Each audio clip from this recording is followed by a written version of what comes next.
आज का हमारा टॉपिक है आदिकालीन साहित्य की प्रमुख प्रवृत्तियाँ। यह टॉपिक हम करने जा रहे हैं बहुत ही अच्छी पुस्तक समसामयिक घटना चक्र से। यह टॉपिक हमारे TGT, PGT, GIC, LT grade, NVS, KVS, GSSB, NET, JRF, SI आदि एग्ज़ाम्स में आता है, जिनमें हिंदी पूछी जाती है। तो चलिए शुरू करते हैं आज की वीडियो।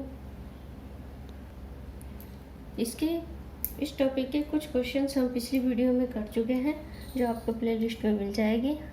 आगे के क्वेश्चंस अब स्टार्ट करते हैं। चलिए, राउलवेल किस तरह की रचना है? राउलवेल गद्य पद मिश्रित चंपू रचना है। नेक्स्ट क्वेश्चन, निम्नलिखित में से कौन व्याकरण ग्रंथ के रूप में प्रतिष्ठित है? तो यह है उक्ति व्यक्ति प्रकरण। नेक्स्ट क्वेश्चन, इसका थोड़ा एक्सप्लेन है, वो सुन लीजिए। उक्ति व्यक्ति प्रकरण व्याकरण के रूप में प्रतिष्ठित है। महाराज गोविंद चंद के सभा पंडित दामोदर शर्मा ने 12वीं शताब्दी में इस पुस्तक की रचना की थी। डॉक्टर हजारी प्रसाद द्विवेदी के शब्दों में उक्ति व्यक्ति प्रकरण एक अत्यंत महत्वपूर्ण ग्रंथ है। हिंदी व्याकरण की ओर उस समय ध्यान दिया जाने लगा, यह भी इस पुस्तक से सिद्ध होता है। नेक्स्ट क्वेश्चन, उक्ति व्यक्ति प्रकरण यह ग्रंथ है, किस प्रकार का ग्रंथ है? यह व्याकरण ग्रंथ है। नेक्स्ट क्वेश्चन, उक्ति व्यक्ति प्रकरण का रचनाकार कौन है? उक्ति व्यक्ति प्रकरण का रचनाकार है दामोदर शर्मा। नेक्स्ट क्वेश्चन, निम्न में से कौन सी रचना व्याकरण ग्रंथ है? उक्ति व्यक्ति प्रकरण व्याकरण ग्रंथ है। नेक्स्ट क्वेश्चन, इनमें से कौन सी ये भाषा आदिकाल की है? कुछ भाषाएं दी हुई है, इनमें से पूछा है कौन सी आदिकाल की है। ब्रज भाषा है, खड़ी बोली है, डिंगल पिंगल है या अवधी है? तो ये हमारी भाषा है ब्रज भाषा, आदिकाल की है। नेक्स्ट क्वेश्चन, इसका एक्सप्लेन देख लेंगे। हिंदी साहित्य के इतिहास में लिखा है कि काव्य रचना की दो अन्य महत्वपूर्ण शैलियाँ भी आदिकाल में विकास हुआ था, जिन्हें कुछ विद्वानों के ने भाषा के नाम से ही अभिहित कर भ्रम पैदा कर दिया। ये शैलियाँ हैं डिंगल और पिंगल। हिंदी साहित्य में वीर रस की रचनाओं में डिंगल शैली का प्रयोग था और कोमल भाव की अभिव्यंजना पिंगल शैली में की जाती है। इसको आप ध्यान से देख लीजिएगा। नेक्स्ट क्वेश्चन, चारण साहित्य किस साहित्य का दूसरा नाम है? यह रासो साहित्य का नाम है। नेक्स्ट क्वेश्चन, डॉक्टर क्रिएशन एवं रामकुमार वर्मा ने हिंदी साहित्य के प्रथम काल को चारण काल नाम दिया। इस काल में राजाश्रित कवि अपने आश्रयदाता राजाओं के पराक्रमपूर्ण चरित्रों या गाथाओं का वर्णन करते थे। इनमें प्रमुख हैं विजयपाल रासो, खुमान रासो हो गया, हमारे विशलदेव रासो हो गया, पृथ्वीराज रासो हो गया, परमान रासो हो गया। नेक्स्ट क्वेश्चन, निम्नलिखित में से कौन 84 सिद्धों में नहीं है? वो है सारंगधर। नेक्स्ट क्वेश्चन, सिद्धों की संख्या कितनी मानी जाती है? सिद्धों की संख्या मानी जाती है 84 मानी जाती है। आदिकाल में, नेक्स्ट क्वेश्चन है, आदिकाल में किस प्रकार साहित्य लिखा जा रहा था? आदिकाल में जो लिखा जा रहा था साहित्य, वो था जन जीवन से हटकर राजाओं की वीरता का अतिरंजित वर्णन किया जा रहा था। बढ़ा चढ़ा के राजाओं का वर्णन किया जा रहा था। नेक्स्ट क्वेश्चन है हमारा, रासो ग्रंथ किस भाषा में लिखे गए थे? रासो ग्रंथ लिखे गए थे ब्रज भाषा में। नेक्स्ट ग्रंथ, वीर गाथा काल इन रासो काव्यों में निम्नलिखित में से किस विषय का वर्णन नहीं है? किस विषय का वर्णन नहीं है? वह कृष्ण की लीला का प्रतिपादन नहीं है। नेक्स्ट क्वेश्चन है हमारा, हिंदी साहित्य के 700 से 1400 ईस्वी के कालखंड को ग्रियर्सन ने क्या नाम दिया? वो नाम दिया है चारण काल नाम दिया। नेक्स्ट क्वेश्चन है, विशलदेव रासो में किस शैली का प्रयोग किया गया? तो किया गया गेय शैली का प्रयोग। नेक्स्ट क्वेश्चन है हमारा, विशलदेव रासो के रचनाकार कौन हैं?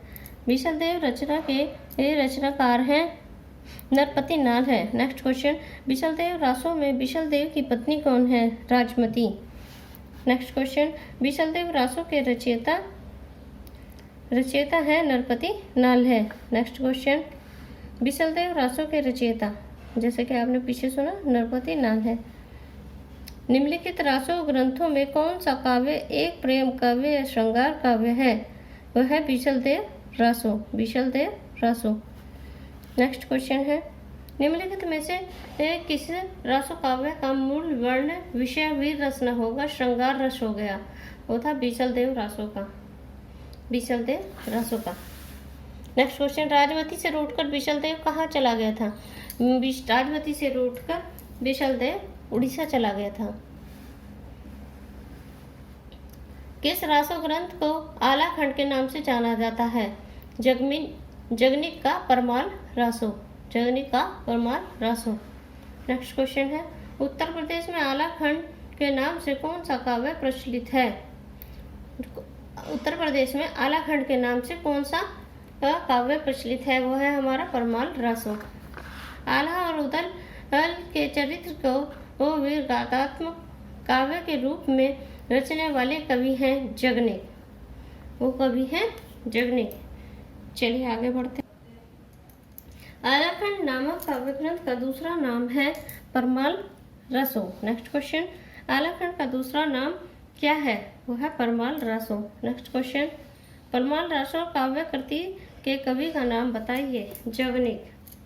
नेक्स्ट क्वेश्चन, आला और उदल नामक दो वीर सरदारों की वीरतापूर्ण लड़ाइयों का वर्णन मिलता है परमाल रासो में। अगर आपको मेरी ये वीडियो पसंद आ रही है तो प्लीज़ मेरे चैनल को सब्सक्राइब कीजिए और बेल आइकन को प्रेस कर दीजिए ताकि आने वाले समय में नोटिफिकेशन समय समय से आपको मिलता रहे। चलिए नेक्स्ट क्वेश्चन है हमारा, कवि जगनिक की रचना का नाम क्या है? कवि जगनिक की रचना का नाम है आला खंड। नेक्स्ट क्वेश्चन, परमाल रासो के लेखक हैं जगनिक। आल्हा और उदल किस राजा के सामंत थे? आल्हा और उदल परमाल राजा के सामंत थे। 12 बरिस ले कुकर जिए, ओ 13 लिए जिए सियार, बरिस 18 छत्री जिए, आगे जीवन को धिक्कार।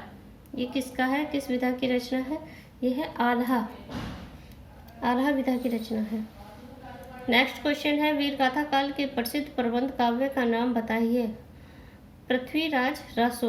उसका नाम है पृथ्वीराज रासो। नेक्स्ट क्वेश्चन है हमारा,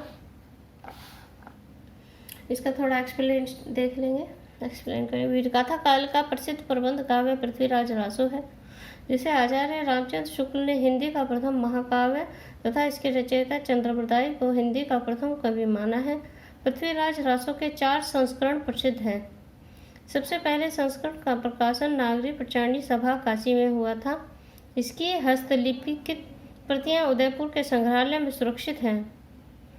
1585 में लिखित प्रति के आधार पर रासो का संपादन कराया गया। थोड़ी 2 लाइनें और देखेंगे। चंद्रप्रदाय महाराज पृथ्वीराज चौहान के दरबारी कवि थे। इनकी भाषा को भाषा शास्त्रियों ने पिंगल कहा। इसमें महाराज पृथ्वीराज व उनकी प्रेमिका संयोगिता के परिणय का तथा युद्ध का वर्णन है। चंद्रप्रदाय पृथ्वीराज के राजकवि ही नहीं, उनके सखा और सामंत भी थे। नेक्स्ट क्वेश्चन करते हैं, रामचंद्र शुक्ल ने हिंदी का प्रथम महाकवि किसे माना है? ये माना है चंद्रप्रदाय को। नेक्स्ट क्वेश्चन, पृथ्वीराज रासो को हिंदी प्रथम महाकाव्य कहने वाले आलोचक कौन हैं? जो पृथ्वीराज को हिंदी का प्रथम महाकाव्य कहने वाले आलोचक हैं रामचंद्र शुक्ल। नेक्स्ट क्वेश्चन, पृथ्वीराज रासो महाकाव्य के रचयिता कौन है? पृथ्वीराज रासो के चंद्रप्रदाय। नेक्स्ट क्वेश्चन, पृथ्वीराज रासो के रचयिता कौन है? चंद्रप्रदाय। नेक्स्ट क्वेश्चन, पृथ्वीराज रासो के कवि कौन हैं? पृथ्वीराज रासो के कवि हैं चंद्रप्रदाय। नेक्स्ट क्वेश्चन, पृथ्वीराज रासो के रचयिता का नाम बताइए? चंद्रप्रदाय। चंद्रप्रदाय किसके वो दरबारी कवि थे? चंद्रप्रदाय किसके कवि थे? वो थे महाराज पृथ्वीराज चौहान के। नेक्स्ट क्वेश्चन, पृथ्वीराज रासो किस कवि की रचना है? यह है पृथ्वीराज रासो चंद्रप्रदायी कवि की रचना है। नेक्स्ट क्वेश्चन, हिंदी का प्रथम महाकाव्य किस रचना को माना जाता है? हिंदी का प्रथम काव्य माना जाता है पृथ्वीराज रासो को। नेक्स्ट क्वेश्चन, पृथ्वीराज किसके प्रति अनुरक्त थे? वे थे संयोगिता के प्रति अनुरक्त थे। थोड़ा एक्सप्लेन करेंगे इसको। पृथ्वीराज कन्नौज के राजा जयचंद की पुत्री संयोगिता के प्रति अनुरक्त थे। संयोगिता भी पृथ्वीराज पर अनुरक्त थी। पृथ्वीराज के बढ़ते विरोध को जयचंद सहन न कर सका, इसलिए मन ही मन द्वेष भाव रखने लगा। पृथ्वीराज को नीचा दिखाने के लिए इसने जयचंद ने उनकी मूर्ति द्वार पर लगवा दी और संयोगिता के संवर की घोषणा कर दी। नेक्स्ट क्वेश्चन, पृथ्वीराज रासो में पृथ्वीराज के पिता कौन थे? पृथ्वीराज के पिता थे सोमेश्वर। नेक्स्ट क्वेश्चन, चलिए आगे बढ़ते हैं। सूची का मिलान कीजिए। ये है हमारी सूची। विशलदेव रासो नरपति नाल है। पृथ्वीराज रासो ने लिखी चंद्रप्रदायी। परमाल रासो थे जगनी। खुमान रासो दलपत विजय। नेक्स्ट क्वेश्चन, खुमान रासो का रचयिता कौन था? खुमान रासो का रचयिता था दलपति विजय। नेक्स्ट क्वेश्चन, खुमान रासो के रचयिता कौन थे? दलपति विजय। नेक्स्ट क्वेश्चन, आदिकालीन हिंदी काव्यधारा में उपलब्ध नहीं है। सिख साहित्य उपलब्ध नहीं है हिंदी साहित्य में। नेक्स्ट क्वेश्चन, संवत 1050 से लेकर 1375 की कालावधि में लिखे गए हिंदी साहित्य का वीर गाथा काल के रूप में नामकरण किसने किया था? वो कहता है आचार्य रामचंद्र शुक्ल ने। नेक्स्ट क्वेश्चन, आचार्य रामचंद्र शुक्ल के अनुसार हिंदी साहित्य के आदिकाल की समय सीमा है विक्रमी संवत 1050 से विक्रमी संवत 1375 तक। नेक्स्ट क्वेश्चन है, निम्नलिखित में से कौन वीर गाथा काल की रचना नहीं है? वो है भक्तमाल नहीं है। नेक्स्ट क्वेश्चन, इनमें से कौन सा कवि आदिकाल का नहीं है? नाभादास आदिकाल का कवि नहीं है। निम्न में से कौन सी रचना आदिकाल की है? आदिकाल की रचना है विद्यापति पदावली। नेक्स्ट क्वेश्चन है, आदिकाल साहित्य का प्रमुख रस है वीर रस है। नेक्स्ट क्वेश्चन, थोड़ा एक्सप्लेन करेंगे। आचार्य रामचंद्र शुक्ल ने आदिकाल का नाम वीरगाथा काल रखा है। इस नामकरण का आधार स्पष्ट करते हुए वे लिखते हैं, आदिकाल की इस दीर्घ परंपरा के बीच प्रथम 150 वर्ष के भीतर तो रचना किसी विशेष प्रवृत्ति का निश्चय नहीं होता। धर्म, नीति, श्रृंगार, वीर रस सब प्रकार की रचनाएं दोहों में मिलती हैं। राजाश्रित कवि अपने आश्रयदाताओं राजाओं के पराक्रमपूर्ण गाथाओं का वर्णन करते हैं। इसी काल में प्रधान प्रवृत्ति वीरता की ही थी। नेक्स्ट क्वेश्चन, विद्यापति ने कुल कितने ग्रंथों की रचना की? उन्होंने कुल 14 ग्रंथों की रचना की। विद्यापति की अधिकांश रचनाएं संस्कृत अवहट में है। कीर्तिलता और कीर्ति पताका इनकी अवहट रचनाएं हैं। इनकी तीसरी रचना पदावली है, जिसकी भाषा ब्रजभाषा मिश्रित मैथिली है। इनमें कीर्ति पताका अभी तक संपादित होकर प्रकाशित नहीं हुई है। कीर्तिलता ऐतिहासिक महत्व का छोटा सा प्रबंध काव्य है। इसकी भाषा अवहट है। विद्यापति ने इसे कहानी कहा है। पदावली विद्यापति के यश का आधार है। इन्हीं के अन्य रचनाएं भू परिक्रमा, पुरुष परीक्षा, लेखनावली, शैव सर्वस्व सार, गंगा वाक्यावली, दान वाक्यावली, दुर्गा भक्ति तरंगिणी, विभाग सार, वृषकृत्या और गया पतन, गोरक्ष विजय इनका प्रसिद्ध नाटक है। कुल ग्रंथों की रक्षा संख्या 14 है। नेक्स्ट क्वेश्चन, विद्यापति के पद किस भाषा में रचित हैं? मैथिली भाषा में रचित हैं। नेक्स्ट क्वेश्चन, विद्यापति की कौन सी रचना अभी तक संपादित होकर प्रकाशित नहीं हुई है? यह है कीर्ति पताका। नेक्स्ट क्वेश्चन है, विद्यापति इनमें से किस रचना के आधार पर मैथिल कोकिल कहलाए? पदावली के आधार पर। नेक्स्ट क्वेश्चन है हमारा, देसिल बसना बना सज्जन मिठा, यह प्रसिद्ध उक्ति किसने कही? यह प्रसिद्ध उक्ति कही थी विद्यापति ने। नेक्स्ट क्वेश्चन है, इनमें से कौन सा कवि जयदेव की उपाधि से विभूषित है? वो है जयदेव अभिनव जयदेव की उपाधि से विभूषित है विद्यापति। चलिए आगे बढ़ते हैं। किस कवि को अभिनव जयदेव नाम से जाना जाता है? वो जाना जाता है विद्यापति को। नेक्स्ट क्वेश्चन है हमारा, विद्यापति किसके आश्रित कवि थे? यह थोड़ा विवादित प्रश्न रहा है, इसकी एक्सप्लेन देख लेंगे। विद्यापति मिथिला निवासी थे। वैष्णव महाजन पदावली के संग्रहकार ने लिखा है, यह महाराजा शिव सिंह के सभा पंडित थे। विद्यापति की लिखी हुई पुस्तकों से पता चलता है कि उनके 5 उपाधियां प्राप्त थी: कवि शेखर, दशावधान, कवि कंठार, पंचानन तथा अभिनव जयदेव। जब दिल्ली के बादशाह महाराज शिव सिंह को कैद कर अपनी राजधानी ले गए, उन्हें चिरकाल के लिए कारारुद्ध कर रखने का विचार किया, तो उस समय अपने स्वामी की दयनीय दशा से क्षुब्ध होकर महाकवि विद्यापति भी दिल्ली पहुंचे और मादक रचनाओं से सम्राट को मुक्त कर अपने महाराज की मुक्ति करा ली थी। विद्यापति कीर्ति सिंह के भी आश्रित कवि थे, जिनके यशगान में कीर्तिलता की रचना 1403 ईस्वी में की। अतः प्रश्न के 3 विकल्प सही हैं। क्वेश्चंस को पढ़ के तब उसके आंसर करना। चलिए नेक्स्ट क्वेश्चन, निम्नलिखित में से कौन सा नाम नाथपंथी साधकों में शामिल नहीं है? यह है कणहपा।